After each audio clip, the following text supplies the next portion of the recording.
This week, Abuja saw what I'd call a heartbreaking remix of civil disobedience and home economics collabo.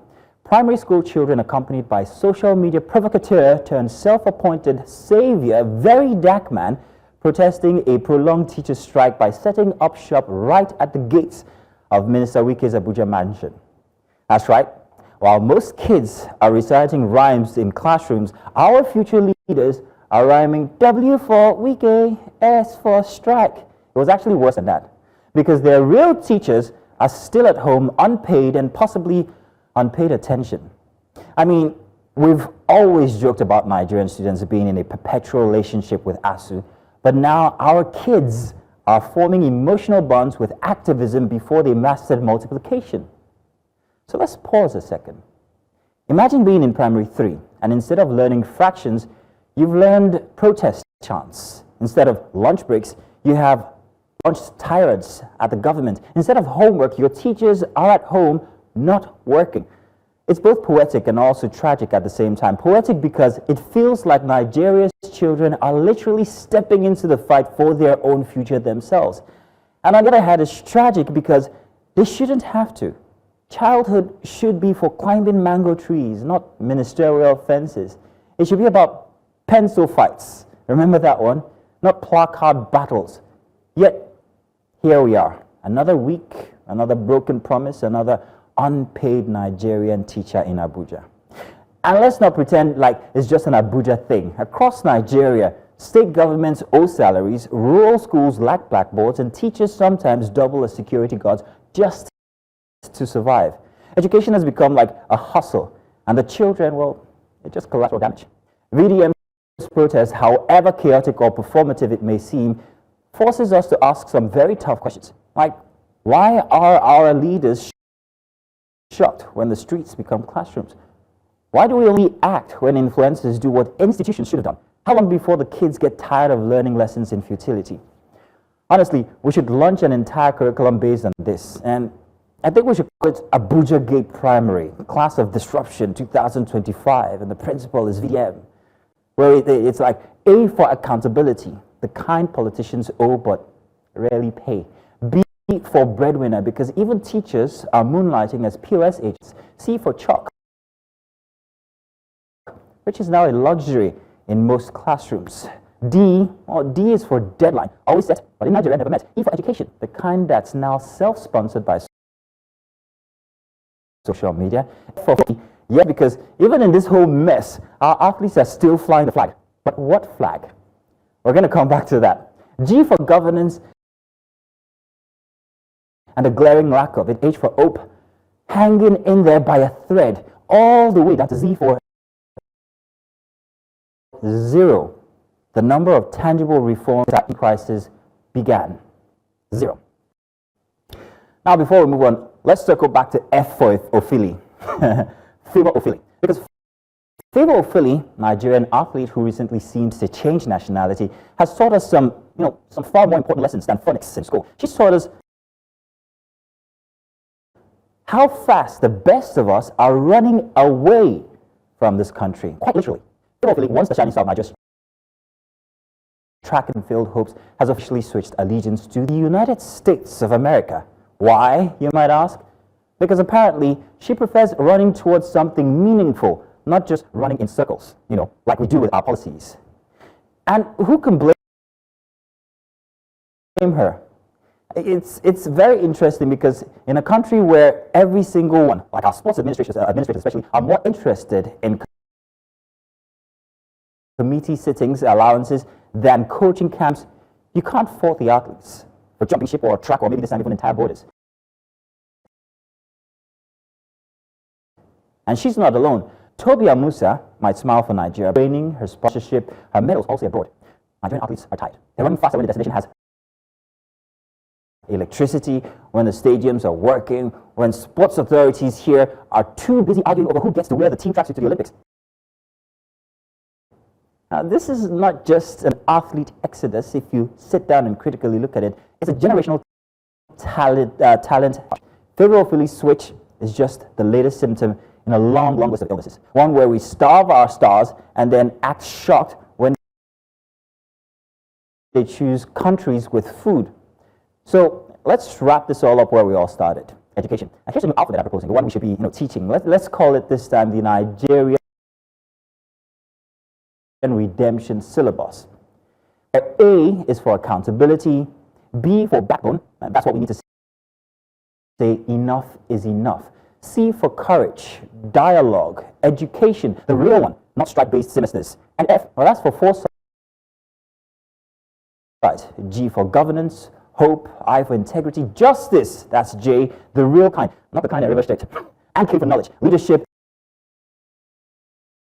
merit, not family ties or party loyalty. Nationhood, which is still under construction, I hear. Opportunity, P for patriotism, Q for questions. Always ask questions. It helps with A for accountability. Reform, solidarity, transparency, unity, vision. W for willpower, because God knows every Nigerian has it. X for X-ray, because we must examine the rot clearly. Y for youth. The ones protesting now, and maybe even the ruling class next. And finally, Z for zeal. Because if you're still here, if you're still pushing, if you're still watching this, then you are not too young to run. So, ladies and gentlemen, let's begin in the show.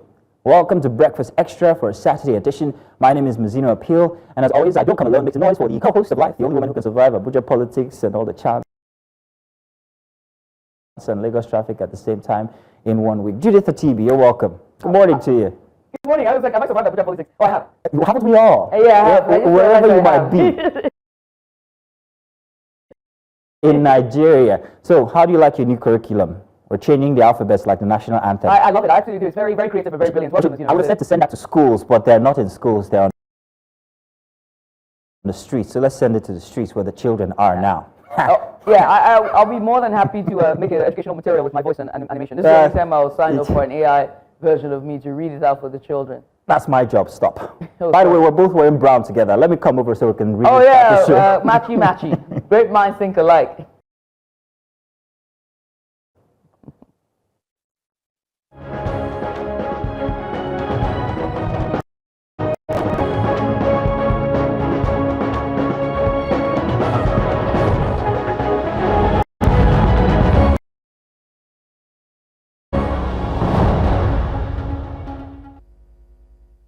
America.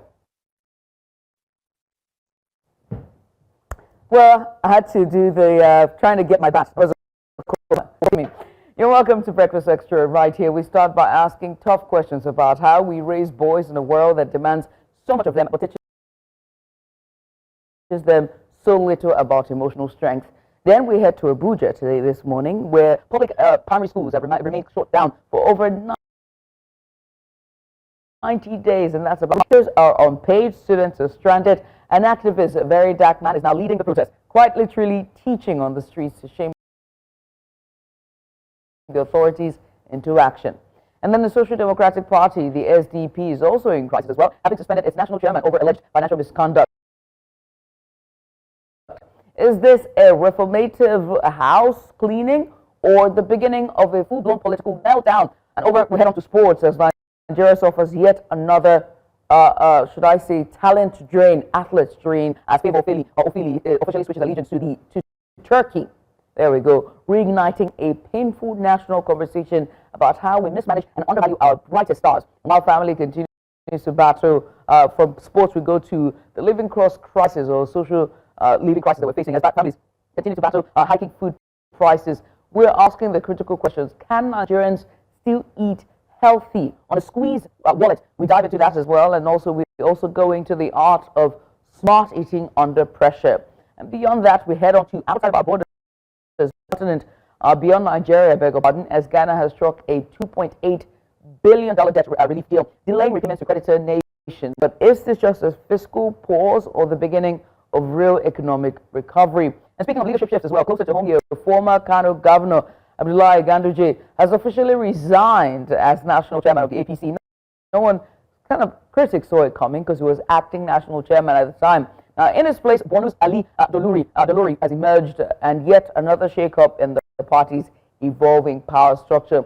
So we're going to be taking a look at all of this and what this means for the political landscape and the elections come 2027. How much we can take.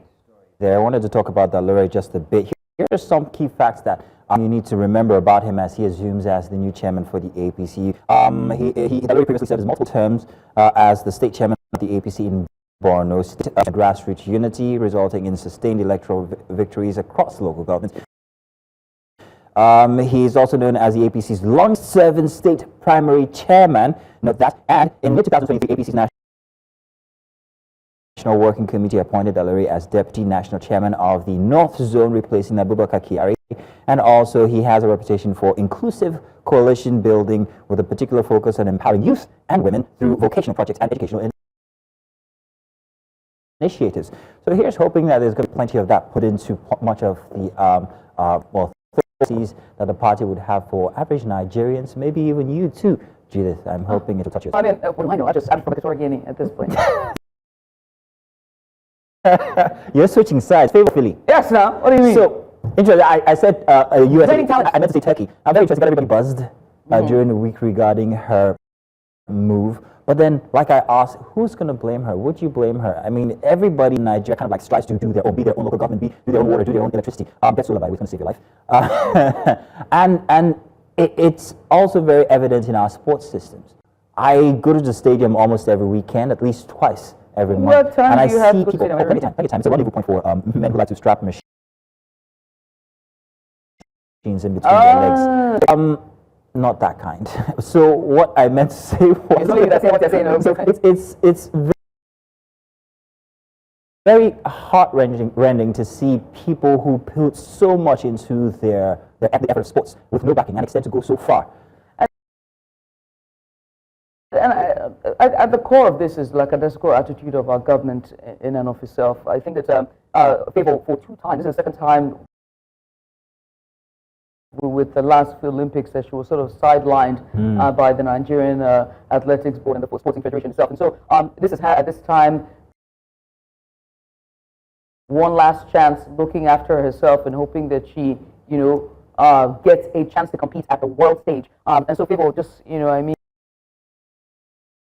mean, this is like a desacle on the part of the Nigerian government. So, and we need to talk about that. That sheer disregard of, doing the right thing, the sheer disregard of excellence itself. And this is a woman who is thriving for excellence, who wants to achieve that. The thing about athleticism or sports itself is that your best days are oftentimes the beginning, right? Because because it really gears you for the momentum itself, the crescendo. So when you're missing out 2 times, that is 8 years in a row, you're training, you get to where you need to takes the steam out to compete, and then they now tell you, oh, they did not get the proper requirements. You're not training the second time. You're losing every opportunity, every. And so, this sports is such a, you gotta catch them young. That's why all the athletes that we know who have excelled brilliantly always started from a very young age. And so, at the core of this is not really necessarily favor and Nigerians, but more about lackadaisical attitude at the public sector itself and with our government, and this sheer disregard for excellence. It's sad. I should have just let you do the monologue this morning. You've already done it. You did a brilliant one now. Come on now. It was fantastic. All right. Tell you what we're going to do next. We're going to go into our very first big report. Let's take a very quick break here, and we'll be back to start that.